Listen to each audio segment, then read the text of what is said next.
Saludos a todos. Estas son las noticias de carácter internacional y de carácter de seguridad mundial para los días 21 y 22 de junio del año 2023. Comencemos. En las noticias internacionales, ya ustedes deben conocer que es oficial la muerte de los 5 tripulantes del minisubmarino Titán en su trágico viaje de lo que queda del barco Titanic.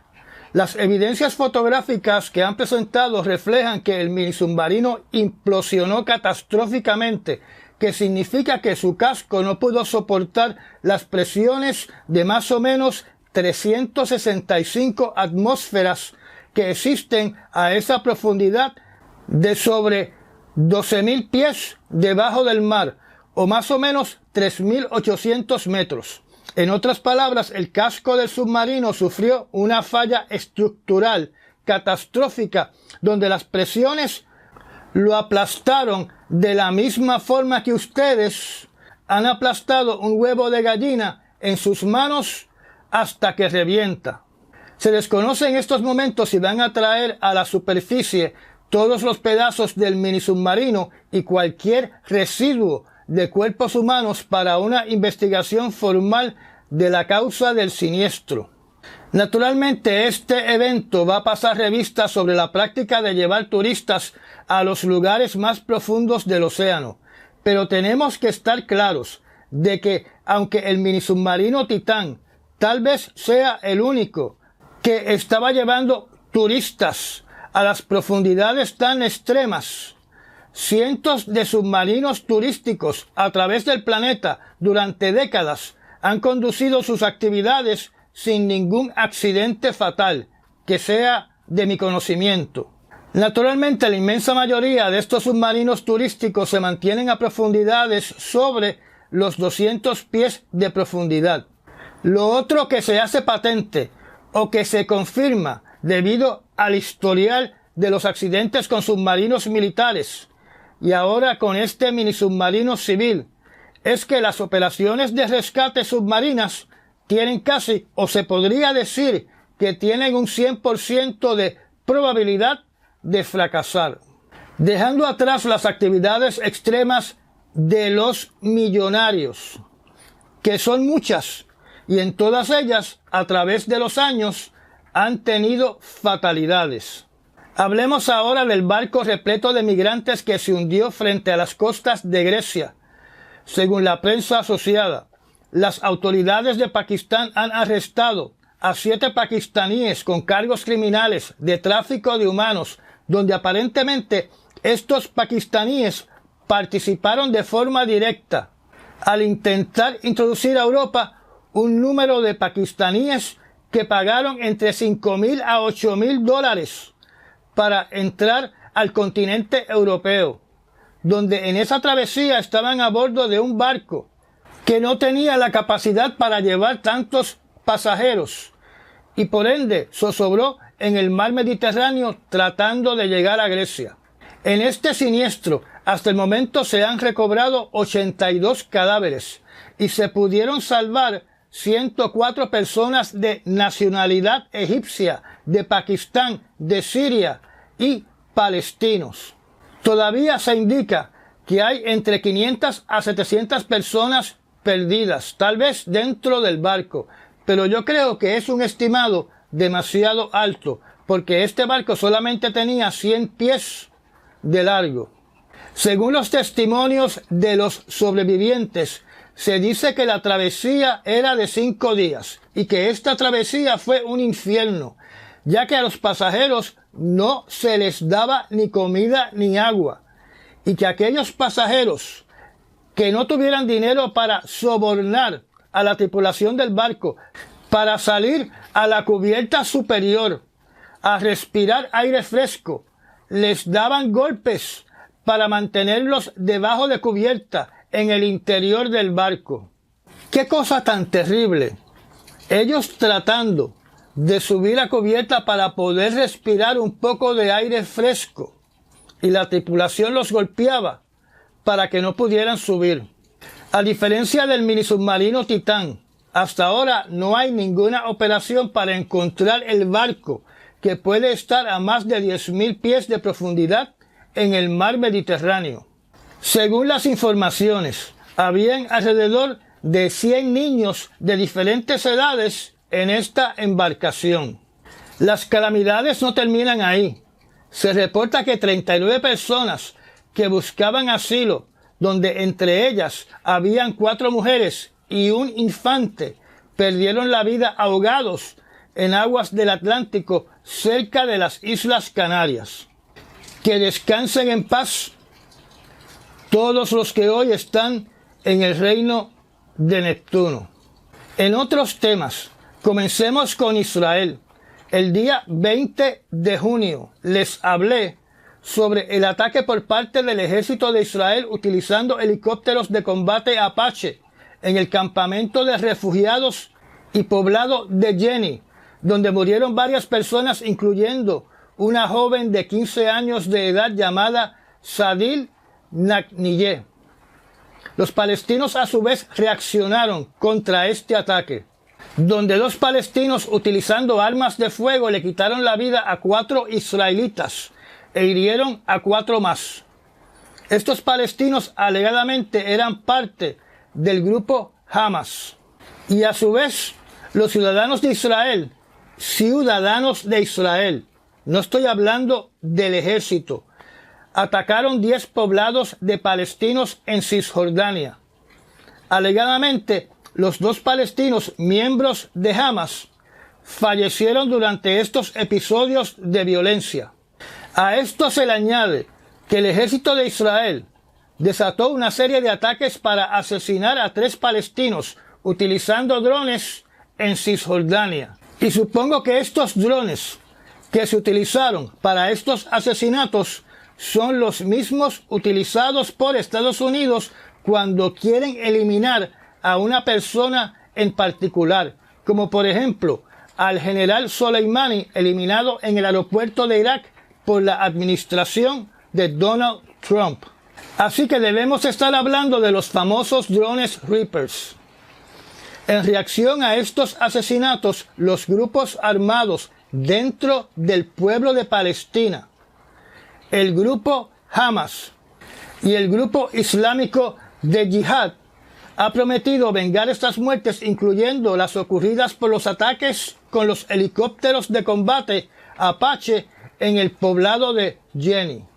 Todo esto ha ocurrido durante esta semana mientras que líderes de grupos yihadistas de Palestina y líderes de Hamas estaban reunidos con altos oficiales del gobierno de Irán en la capital, Teherán, donde el gobierno de Irán elogia la valentía y la resistencia de los palestinos. La Oficina de Asuntos sobre Palestina de Casablanca le han solicitado a Israel que inmediatamente intente detener esta ola de violencia y que respete las tierras de los palestinos. Moviéndonos a Sudamérica, en Brasil, el expresidente Bolsonaro está en problemas con el gobierno de Lula da Silva. Aparentemente encontraron un borrador de un plan para llevar a cabo un golpe de Estado contra el gobierno actual. Además, se está investigando para presentar cargos en contra de Bolsonaro por tratar de influir y de afectar las elecciones del país. El oficial y asesor de Bolsonaro, que alegadamente estaba en posesión del plan para efectuar un golpe de Estado, se llama el teniente coronel Mauro Cid, que fue arrestado el mes pasado.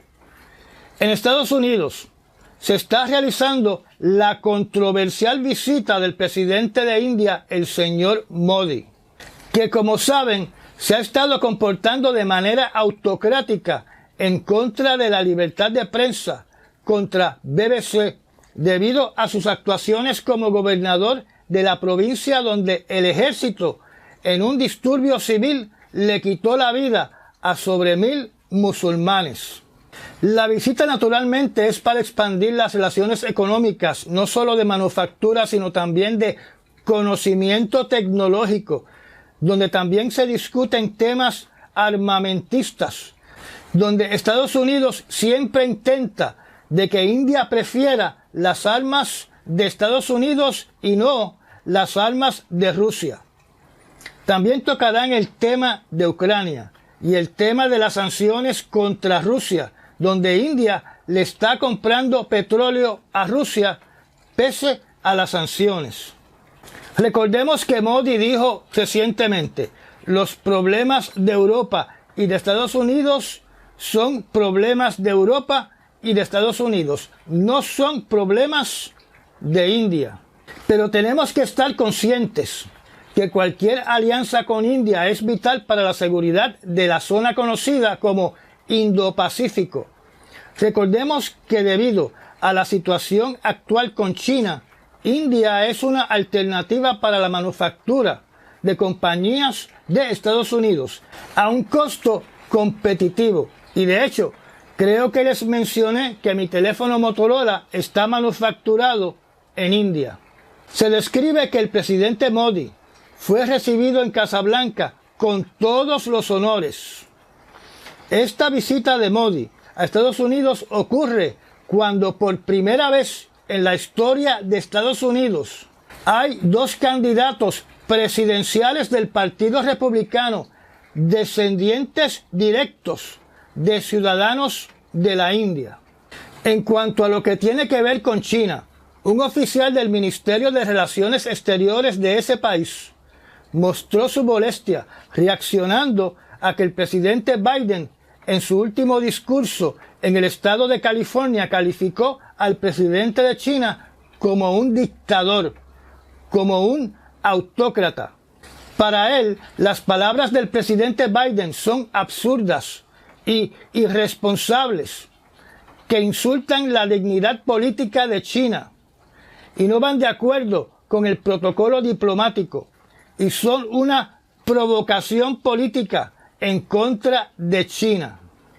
Pero, por otro lado, si China es un país que solo permite un partido político, que solo permite un líder de un partido político, donde se hicieron cambios para que Xi Jinping pueda ser presidente por una eternidad, donde arrestaron al presidente anterior por quejarse de que Xi Jinping ya había cumplido el tiempo que se le permite a un presidente de China estar en ese puesto, donde ahora ha estado más tiempo en el poder que el propio Mao Zedong, donde el propio Xi Jinping le dijo una vez al presidente Biden que lo nuevo son las autocracias y que las democracias van en decadencia.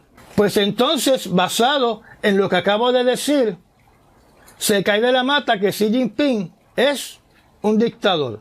Viajando ahora a Ucrania, Rusia acusó al ejército de Ucrania de haber dañado un puente que es de los pocos que conectan la península de Crimea con el territorio continental de Ucrania. Cuando usted va a Google, usted se da cuenta de que la península de Crimea es prácticamente una isla con un estrecho de tierra de un poco más de 5 millas de ancho que conecta Crimea con la provincia de Kherson, por donde pasa solamente una carretera principal que debe ser la que se usa para transportar las municiones, las armas, los tanques, los carros blindados, los soldados, los cañones, la comida y todo lo que necesita el ejército ruso para batallar en la zona de Kherson y en la zona de Zaporizhia. Y usando mi frase favorita, se cae de la mata que el ejército de Ucrania va a intentar destruir esta carretera. Rusia siempre se ofende cuando es atacado, diciendo de que es una falta de respeto y un acto terrorista. Concurrentemente, Rusia indica de que destruyó 3 drones que tenían como blanco un complejo de almacenes militares cercanos a Moscú. Nadie salió herido en ese incidente, donde como siempre el Ministerio de la Defensa dijo que se trataba de un intento infructuoso por parte de un gobierno terrorista del régimen de Kiev. En Moscú, El Ministerio de la Defensa de Rusia indicó de que las Fuerzas Armadas de Ucrania se están reorganizando antes de sus próximos ataques. Y alegadamente, el presidente Putin reclama que la contraofensiva de Ucrania ha sido ineficaz debido a todas las bajas. Pero recordemos que aparentemente Putin siempre dice todo lo contrario a lo que está pasando de verdad. Prigozhin, líder de los mercenarios de Wagner Group, que desde hace semanas está diciendo de que el Kremlin le debe hablar con la verdad al pueblo ruso, dice que el ejército de Rusia está retrocediendo. Viajando ahora a Estados Unidos. En el famoso caso de los documentos confidenciales extraídos y distribuidos por el joven militar Jack Teixeira. Este fue llevado a un juez que le orientó sobre los cargos en su contra, donde cada uno, que son 6, conlleva una pena de 10 años de cárcel, donde Teixeira se declaró inocente. Su abogado le pidió al juez que dejara libre a Teixeira, pero el juez denegó la solicitud, así que Teixeira seguirá recluido en una prisión federal en el condado de Plymouth, al sur de Boston, en espera a que el juez le ponga fecha al inicio de su juicio. En Alemania se anuncian planes para el desarrollo de fusión nuclear, que es una tecnología que tiene como meta crear una fuente abundante de energía limpia, casi perpetua, porque utiliza el mismo proceso nuclear que nuestro Sol. El Ministerio de Ciencias de Alemania indica de que la propuesta consiste en apoyar las tecnologías de fusión actualmente en desarrollo, incluyendo los métodos que han sido desarrollados con rayos láser, que recientemente lograron grandes avances en Estados Unidos. Como ustedes saben, durante este año, Alemania, a diferencia de otros países, cerró sus plantas nucleares. Tal vez de forma precipitada, porque tuvo que recurrir a reactivar el uso de carbón en ese país. Un cambio muy criticado por los grandes grupos de activistas ambientales que residen en ese país y en toda Europa, y particularmente por los seguidores de Greta Thunberg, que viajó a Alemania para unirse a las protestas, donde fue arrestada por lo menos en 2 ocasiones. En estos momentos, el país que alegadamente está más avanzado en esta tecnología es China. Continuando con las contradicciones en los Estados Unidos, como ustedes saben, la Corte Suprema está controlada por el Partido Republicano, que es un partido que aboga y protege la segunda enmienda, donde, como he dicho en innumerables ocasiones, los republicanos entienden que el derecho a tener un arma de fuego es para todo el mundo y no debe tener restricciones, donde, como ustedes saben, hay estados rojos, y cuando digo estados rojos, son estados republicanos, donde el estado no requiere absolutamente ningún requisito para que una persona compre un arma de fuego. Pues resulta que la Corte Suprema ha tomado una decisión en contra de una persona que obtuvo un arma de fuego mientras tenía casos criminales en su contra. Y lo curioso de todo esto es que aparentemente los casos que tenía en su contra fueron cancelados. Así que se puede interpretar que no habían delitos previos. Pero la Corte Suprema decidió de que él cometió su crimen en conocimiento de que tenía cargos previos en esos momentos y que por lo tanto tiene que cumplir una sentencia de 27 años en la cárcel. Así que la Corte Suprema, controlada por los republicanos, les reconoce que a la segunda enmienda sí se le pueden imponer requisitos. Yo no sé si ustedes recuerdan o si han leído, porque casi todos ustedes no son tan viejitos como yo, pero en la década de los 1960, la National Rifle Association en el estado de California planteaba que la segunda enmienda no aplicaba a los afroamericanos, para impedir que el grupo activista Black Panthers o Panteras Negras se armara. Y de hecho hay una organización en Estados Unidos de personas de descendencia africana que tienen una organización llamada la National African American Gun Association, con 45,000 miembros. Continuando con el tema de Estados Unidos, en la Cámara de Representantes, los republicanos ultraderechistas hicieron un intento de que se diera un voto a favor para comenzar un proceso de destitución en contra del presidente Biden, donde los alegados crímenes del presidente Biden están asociados a cómo su administración ha manejado el asunto de la frontera con México.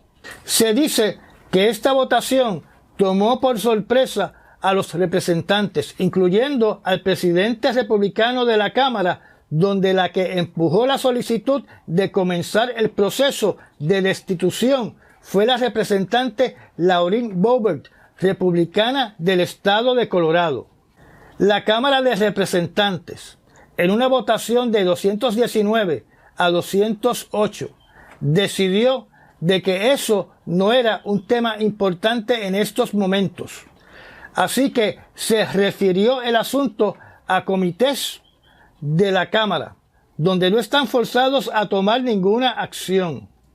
Además, yo creo que el presidente de la Cámara, el señor McCarthy, está buscando algo que tenga más substancia, que no se pueda refutar para que comience el proceso de destitución del presidente Biden. Siempre me ha llamado la atención de que los republicanos están solicitando que se cierren las fronteras, pero cuando tienen el control del Congreso, no someten un proyecto de ley para cerrar las fronteras. No lo hicieron ni siquiera cuando controlaban la Cámara de Representantes y el Senado y tenían a Donald Trump como presidente. Recordemos que el Congreso es el que tiene el poder de cambiar las leyes que regulan quién entra y cómo entran inmigrantes al país. Ellos preparan las leyes y si el presidente ejerce su derecho al veto, el veto del presidente puede a su vez ser reversado por el Congreso. Y estas fueron las noticias seleccionadas para los días 21 y 22 de junio del año 2023. Recuerde que este canal solamente crece si usted lo recomienda. Me da un like. Gracias por los super thanks. Y nos vemos mañana en las noticias del 23 de junio de este año. Hasta mañana.